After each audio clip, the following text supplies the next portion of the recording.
Hey guys, Brian Davis from Spark Rental here. I'm super excited to be with you guys, and I'm excited to have Dustin Heiner on with us today. Dustin retired at 37 with rental income. He has since gone on to found masterpassiveincome.com and successfullyunemployed.com. And he went on to teach other investors how to do the same thing. So, Dustin, you're a man after my heart. Welcome to the show. Thank you so much for having me on. Yeah, I literally love investing in real estate, but it's mostly what it really allows me to do in my life. I literally don't work a job. I like the term successfully unemployed. And when I was 37 years old, blessed to be able to quit my job. Now I just go to the gym, hang out with my family, and come on podcasts and talk to great people like you. So thank you so much for having me on. Absolutely. Well, I think you're going to have a start reaching financial independence, retiring early, lifestyle design, going out and living your ideal life, no matter what age you are. So let's start at the very beginning. Let's rewind the clock to how you got into real estate investing in the first place. Your first investment property. How that all went down. Yeah, totally. So, well, I, like everybody, was taught a path that we're all supposed to go on. So basically, you go to school, you get good grades, and then you get those good grades and you go to a college or university, get in thousands and thousands of dollars into debt, and hopefully get a piece of paper called a degree, and you walk around, you try to get a company to hire you, and then you get a career, work 40 plus years of your life, and hopefully retire at 65, 70 years old or older, and hopefully live on what you managed to save that entire time working that just over broke job. A job is a just over broke job, and hopefully retire. So I'm following that exact same path, but at the same time, I've always been entrepreneurial, starting businesses. When I was 13 years old, I had a newspaper route. Most people don't know what newspapers are anymore, but I ride around on a bike and there'd be newspapers that have basically copy written on them. I throw them at 5 a.m., bang them on garage doors, waking people up. I even had a graphic and website design company in college. I had a skateboard manufacturing business. I Oh had wow. a pizzeria and a convenience store. Started all these from scratch, but at the same time was following the same plan we're all taught. And I got the most stable, secure job I could ever think of.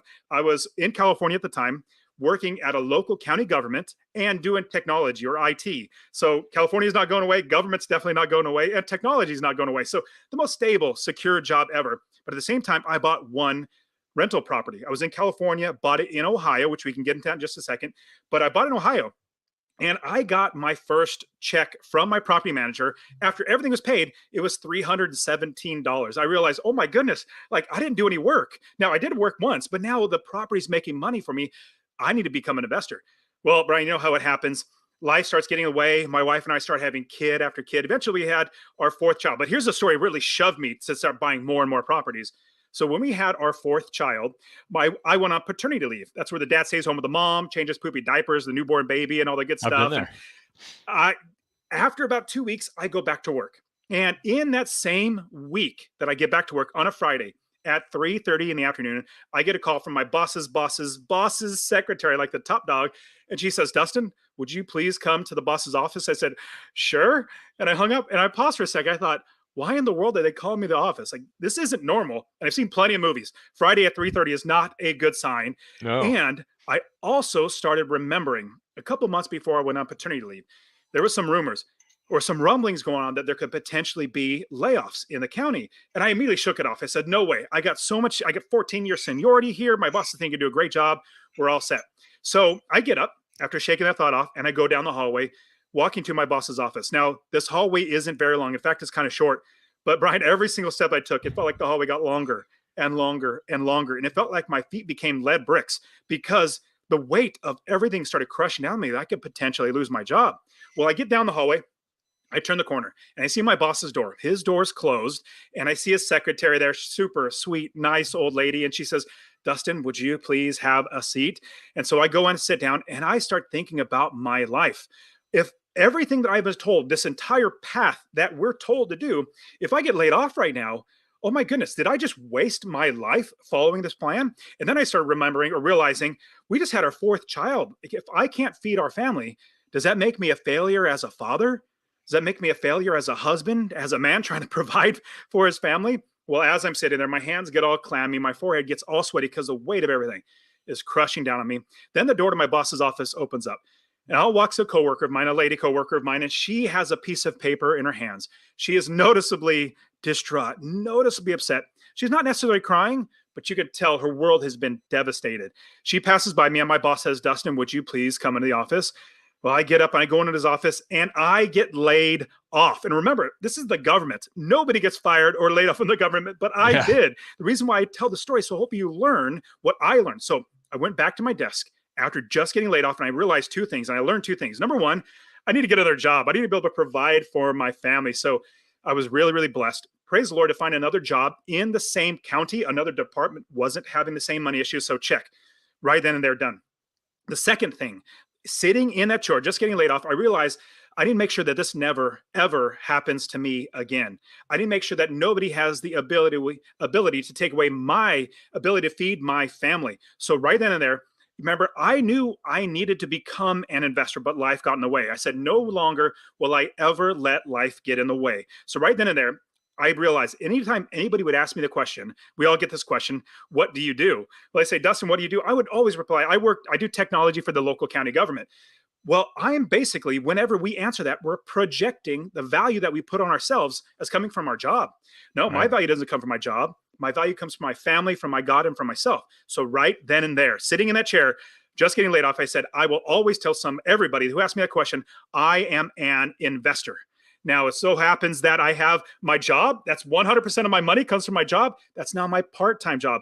I'm a full-time investor. So fast forward the story, started buying property after property after property, each one making me $250 a month in passive income. Eventually, I had 30 plus properties. I realized, my goodness, I don't need to work anymore. So quickly, the last part of the story is I got 30 plus properties, had enough properties to quit. I went to my new boss, good boss and all. I said, hey, boss, here's your 2 weeks notice. Like, I'm laying you off, jokingly. And we both laughed. He said, Dustin, what are you going to do? And I said, well, I don't have to do anything. I own real estate. It works for me. I make money without even working. So the last quick part of the story is I would walk to and from my job from where I park my cars downtown, a mile and a half walk every single day, there and back. I've done it 1,000 times. Well, if you remember that short hallway that got longer and longer and longer, where my feet became like lead bricks, this last time, walking away from my job for the very last time, I felt like I was walking on clouds because I knew I would never, ever need a job again because my real estate now makes money for me without even working. Because everybody, if you're working a job still, you need to realize this, that your boss cannot pay you and will not pay you what you are worth. If they did pay you what you were worth, they would go broke. And this is how you'll know. Your boss is paying you just enough to keep you working without quitting, but not so much money that takes money out of their pocket. If you got paid for the value that you have in yourself, they would go broke. So what we need to do is realize our value does not come from our jobs. It comes from ourselves. So if for me, it was buying rental properties, 30 plus properties now, and now I get into hotels and apartments and all that sort of stuff because I'm an investor. Fast forward now, 37 years old, blessed to become successfully unemployed. But I'll pause this, Roy, because you probably got plenty of questions. Plenty of questions. No, I love that though, and I love that. I love that very concept. This is something we talk about all the time of financial independence and reclaiming control over your sources of income. Because, to your point, your job can disappear at any time at a moment's notice, and it's not something that's in your control. Whereas your investments, aren't each one individually is not in your control, but as a portfolio, it is. You control all of it. Yes. Yeah. So let's talk about how you bought your first property and how you scaled up from there, because it's a big jump from, oh, I bought this one little tiny rental property to, oh, I've got 30 plus properties in my portfolio and I'm financially independent and I can quit my job anytime. So walk us through scaling that up. Yeah, so this is in 2006 when I bought my first property. I was in California at the time. This is before the crash of 2008, so everything is running up. And I bought my first property in Ohio. But I'm going to tell you the way that I did it, which is the wrong way. And I will quickly tell you the right way, or at least how then to scale your business. So here's what I did in 2006.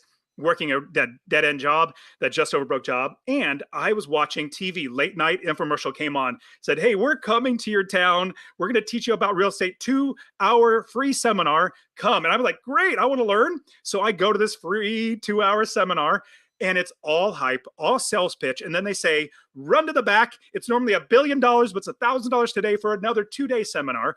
I said, great. I ran to the back because I was silly, ran to the back.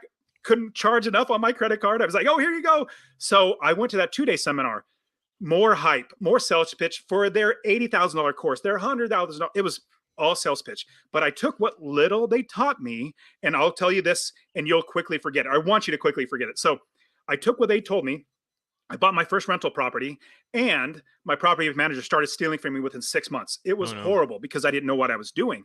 So this is what they tell you, and you will quickly forget it. So the quote unquote gurus will tell you, well, you find a property anywhere in the country, and then you run the numbers. We all know what that means. Run the numbers, find your expenses, make sure your income is higher. They say, well, you want to make $25 or $50 a month in passive income, but you'll get appreciation. That's what you're investing for. Remember, this was 2006, before 2008.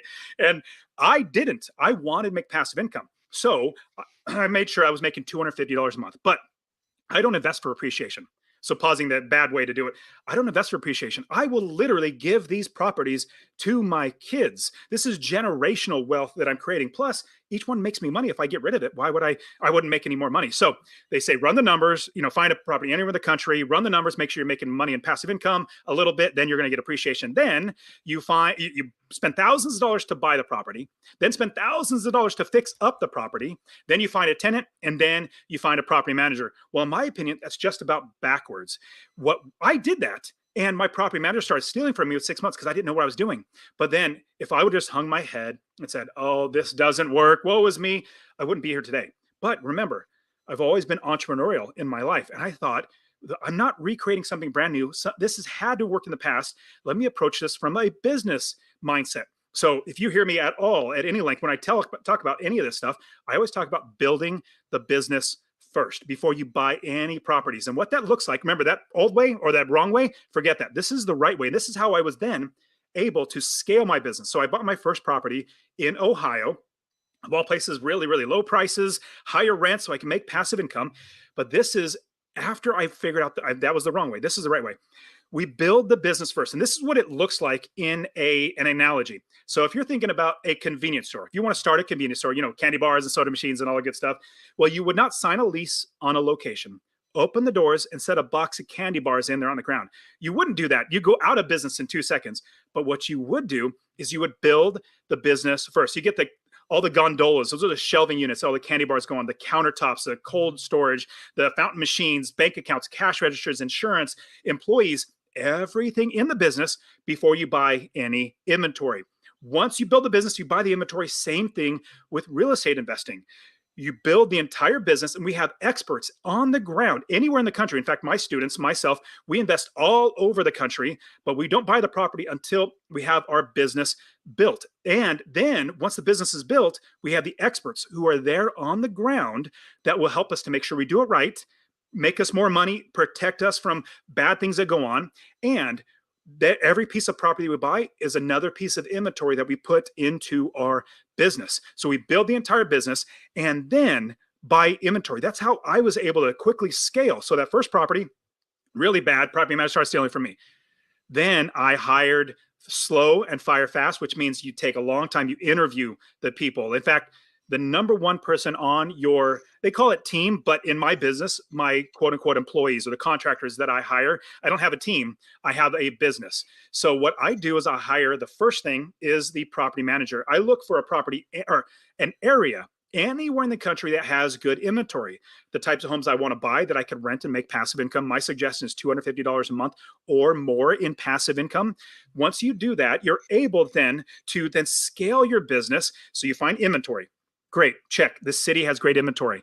My students and myself, we love the Midwest and the Carolinas and Florida. Really, really great for passive income. That's what we invest for. So once we find a good city, we get inventory. Then we pause looking at properties. In fact, a lot of my students say, Dustin, I found a good city. I already have 5 realtors looking and sending me deals. I'm like, stop. You're putting the cart before the horse. Who's going to manage that property if you bought it? I don't know. Do not, realtors are the last step.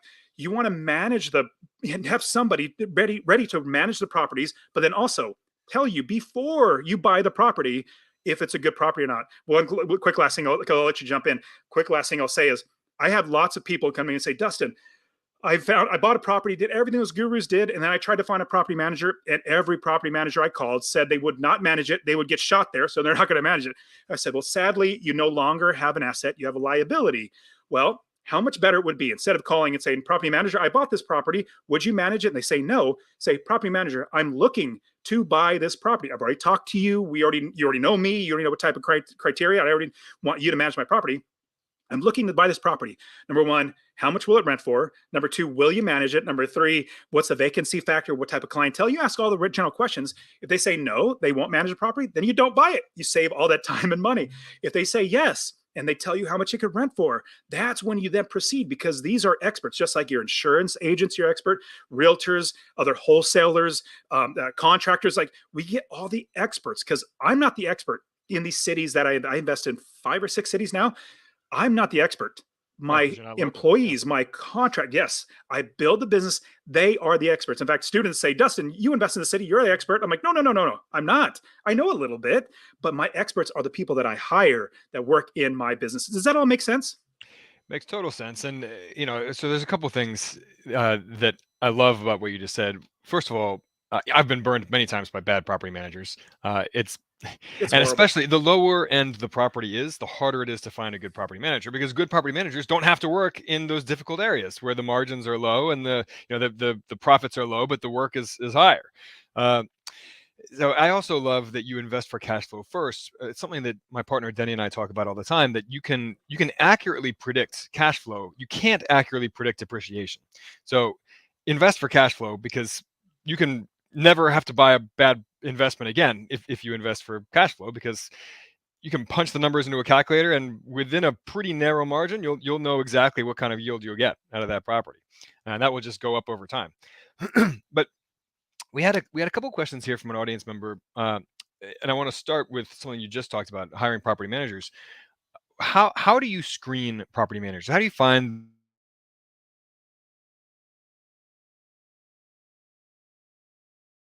the best? Sorry, you're paused a little bit. Oh, Okay, you're back up now. okay. So Sorry about that. the question, if I heard, was how do you find the right property managers? How do you screen out bad ones? That's something that I had to.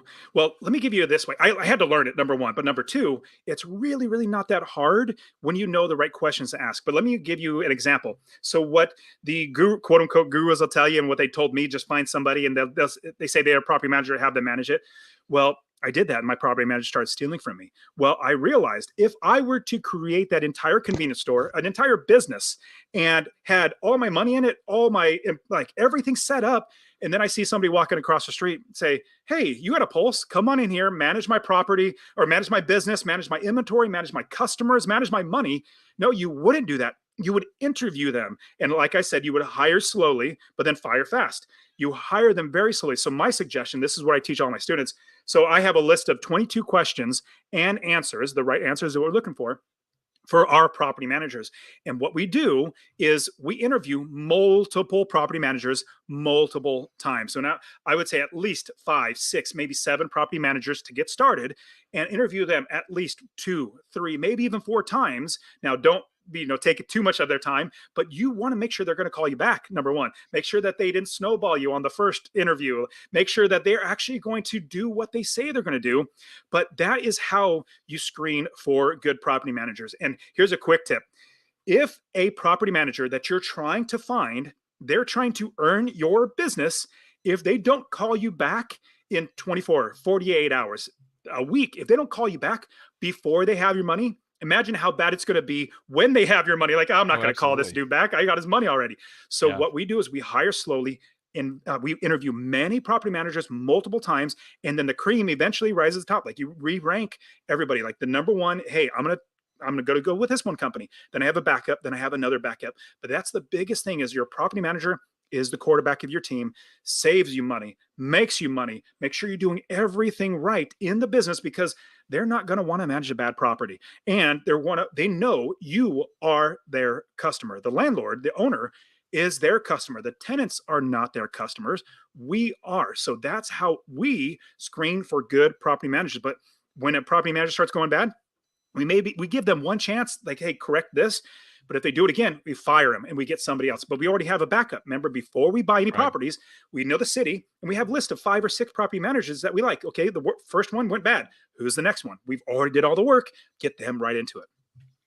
So let's say you hire a good property manager in a new market, a city that you're not particularly familiar with, but you find a good property manager. Now, how do you go about finding your deals? You looking for off market stuff, or how do you go about finding the best possible deals in this new market? Yeah, yeah. So there's two things that so I have my own podcast, YouTube channel, courses and coaching, all this stuff. And I found that the most, I guess, downloaded episodes or most watched YouTube videos are the finding. I know, I'm just everybody knows you know this, Brian. Like you're past this part, but just beginners think this: finding and funding. Those are the two things that everybody wants to jump right into. How do I find it? And how do I fund it? I'm glad you asked the first question. How do we manage the property? How do we make sure we take care of the property? Because most people don't even think like that. So I know you're an investor because of that. The second thing is people start thinking about like finding the properties is hard when you don't know what you're doing. It's easy when you do, when you're an investor. So, because, and remember at the very beginning, I told you that I started telling everybody that I'm an investor. When they ask me, Dustin, what do you do? I say, I'm an investor. What happens then is I have so many people, I can't even count how many people send me deals all the time, off market properties, on market properties, wholesalers, other investors, title companies, you name it, even property managers send me deals. Hey, in fact, just 2 weeks ago, I got a call from a contractor. Hey, this one investor is looking to sell this property. Are you interested? I'm like, let me take a look at it. I have so many people in every single one of the markets that I invest in always sending me deals. Now, the criteria from those deals that I always look for is number one, will my property managers manage it? If they won't manage it, I'm not going to buy it because I won't make any money because it'll be a liability. Second, because I don't want to manage the property. I don't want to talk to tenants. I don't want to do any of that Sure. stuff. I want them to take care of all that. But here's another criteria. Well, first one, will my property manager manage it?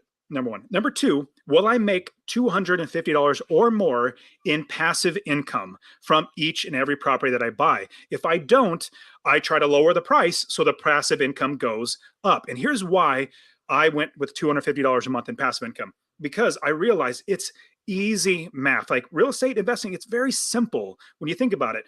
Easy math. You calculate all your expenses, you subtract that from your rent. If you can make $250 a month in passive income, then you make $3,000 a year in passive income without working. 10 properties is $2,500 a month, $30,000 a year without working. 20 properties is $5,000 a month, $60,000 a year without working. You just scale it from there. 40 properties is $120,000 without working.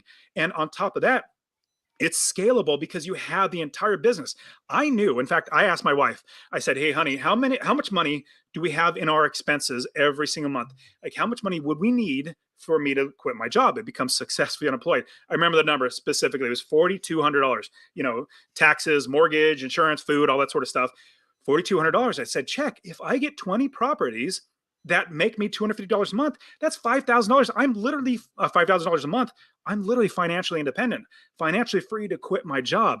But then when you realize this, here's another amazing thing. When you find the deals, like your original question was, how do you find the deals? I have lots of people looking for me because I build a business. I'm an investor. From there, I have the other experts in my business keep doing everything in the business. Now, once you quit working for somebody else, if you're still working for somebody else, then you have 40 plus hours of your life to find more properties, to build more businesses, to invest in other things, play with your kids, go to the gym, do whatever do hobbies.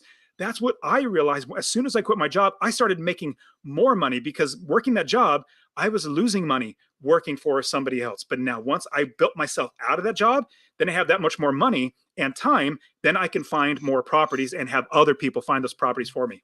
Yeah, absolutely. Once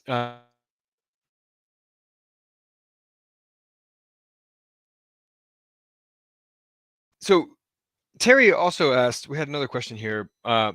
What kind of tools you use to find deals, evaluate deals? She asked whether you use Mashvisor, and if so, is it worth it? Um, but yeah, I mean, let's broaden that question to any other tools that you like to help you find deals, evaluate deals, and so on.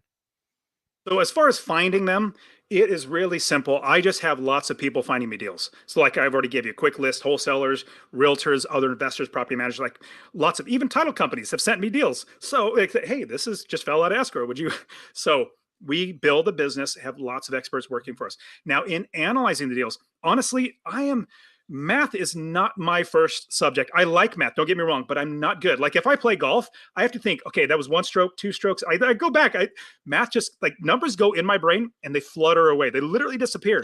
So I am very, very simple. I actually created an Excel sheet that I've beefed up, and I had a couple of my students who are really, really good investors and good at math that actually go through the Excel sheet, that we made it so foolproof of our business model, making sure we're capturing equity. So we buy it for lower than it's worth because we're investors. We don't pay like homeowners overpay 10%, 20%. Oh, I like the curtains on this house, I'm going to pay a lot more. We don't. We're investors. We invest for cash flow. So what we do is make sure we're capturing equity, make sure we're getting passive income, make sure that we have the cap rate. Like we have all those calculations. And what's great, and I call it, and I just give it away to my students, it's the 1 minute green light deal analyzer. I created it, and it's literally, you put in the numbers of how much you're buying it for, what's the mortgage rate, and it pops out. It literally does all the calculations for you. And there's like 6 criteria. And if everything's green, more than likely it's going to be a good property. That's what I use because I'm simple. Like I just love everything being as simple as possible. This works out well for me. But honestly, there are lots of great software and services out there. I just wanted to create something that was literally easy for me, and it's a no-brainer. But that's one good one. I personally really just love using Zillow. Is also a really good site too to find properties. It just actually no. Let me take that back. So Zillow's good, but I've also found they're kind of slow to see, hey, this property's pending, all that sort of stuff.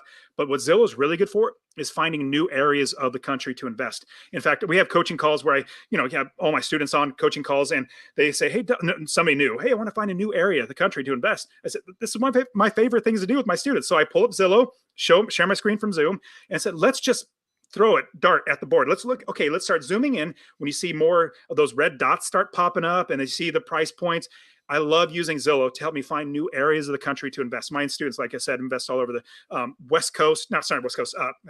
Was it Midwest? Sorry, Midwest down to the Carolinas. But that's that's the tools. The 1 minute green light deal analyzer that I have at my site, as well as Zillow is really, really good. But there are so many other great ones. Free property management software companies. I love using those ones that they manage all the back end. So there are lots of good ones, but I'm very, very simple. Here's the biggest thing that I do. I hire property managers. In fact, a lot of people say, Dustin, how do you afford a property manager? I said, I don't afford I don't have to get a job to pay for my property manager. I don't buy the property unless it's paid for. The property manager paid for it. And Brian, you'll completely get this. The expenses. Yeah. 100%. So Brian, you definitely get this. And I'm sure all your listeners do. So I don't pay for my property manager. I don't pay my mortgage. I don't pay my taxes. I don't pay my insurance. I don't pay for repairs. I don't pay any of that stuff. My tenants pay for that. Now, it so happens the money comes into me, but out to those bills. But like I said, I don't have to get a job to do that. That's the number one thing is we make sure everything is accounted for and having other people do the work for us. Absolutely. So tell us about what you are up to right now with Successfully Unemployed and with masterpassiveincome.com. Yeah, so I love teaching people. In fact, with my podcast, I've been doing it since 2016 or 17. It's literally mostly just me, like just a solo show, me giving out this content. And I've had so many students now because I love teaching. They come to me and they say, hey, Dustin, can I partner with you? Like, can we partner on deals? Like, yeah, I just like teaching people. Then they also ask the question, well, can you do the turnkey? Like, can you buy a property and sell to us? Like, I don't want to do that. I just want to coach people. And so here's what is interesting, Brian. So when I was 27 years old, I said, in 10 years, I want to quit my job and be done financially independent. 37 years old, blessed, done, got that goal taken care of. Now, I created a new goal. My new goal is to help 1 million people to invest in real estate. And that is hopefully getting eventually financial freedom with that, with 1 million people doing that. Now, with that, I have my podcast, Master Passive Income Podcast, coaching courses, but I even created a conference. So I've got hundreds, if not thousands, of students now. And I knew because in my online business with Master Passive Income, I've grown by going to conferences. But I've been to the real estate conferences. They're horrible because it's always a sales pitch. Run to the back and go give us lots of money. And I thought, I don't want that. I wanted and needed a conference that's all about giving. So because now I have plenty of time, I have my real estate makes money, like all my passive income streams flow into my river of income, which is my real estate. I buy more real estate with it. I have been blessed now to meet lots and lots of expert real estate investors So this is what I did. I called all my friends who are podcasters, YouTubers, have their own coaching and all that sort of stuff. I said, hey, we all want meetups for our students. Nobody wants to do the work because it takes a lot of work. How about I put on a Sure. conference? We all bring all of our students together, and it's literally a no sales pitch conference. So now I created a conference called the Real Estate Wealth Builders Conference. We just had it. It was 2 weeks ago. So it's every year. It's an annual conference, the Real Estate Wealth Builders Conference. And it's now another way for me to help 1 million people to invest in real estate. So I have my podcast, I have the YouTube channel, all the courses and coaching, but now the Real Estate Wealth Builders Conference. And if anybody wants to go up, just because you're listening to Brian's podcast, I will give you 10% off. If you use the promo code podcast, I'll give you 10% off to come to the conference, rubcon.com, REWBCON.com, rubcon.com. But yeah, that's what I'm doing. It's like as much time as I can give out to help other people to invest in real estate, hopefully get to 1 million people. I love it. Well, Dustin, thank you so much for coming on the show today. I am all about the exact life that you are living here. Reaching financial independence, making your day job optional, retiring early, and helping others do the same. So thanks again for coming on. And we put a link to the to masterpassiveincome.com. We'll also put a link to Successfully Unemployed. And Dustin, thanks again. Would you mind quickly? I forgot to ask. I have a free course I just love to give out. Do you mind if I Yeah, give no, everybody the please. free course? Absolutely. Awesome. Yeah. So if you want a free course, I've had so many people just invest just from my free course. If you text the word rental, RENTAL, rental to 33777, rental to 33777, I will literally give you the course showing you how to find an area of the country and invest, how to build the business, how to scale your business to quit your job. You can even go to masterpassiveincome.com/free course, all one word /free course, or you can find me on Instagram. Hit me up there, the Dustin Heiner, THE Dustin Heiner. And no, Brian, I'm not that arrogant. It's the only handle I could come up with, but the Dustin Heiner on Instagram. But no, I really appreciate you having me on, man. This has been great. Oh, absolutely. Well, you guys, we will catch you next Tuesday at 2 p.m. Dustin, thanks again. And stay in touch, everybody. Support at sparkrental.com. Looking forward to seeing you next week.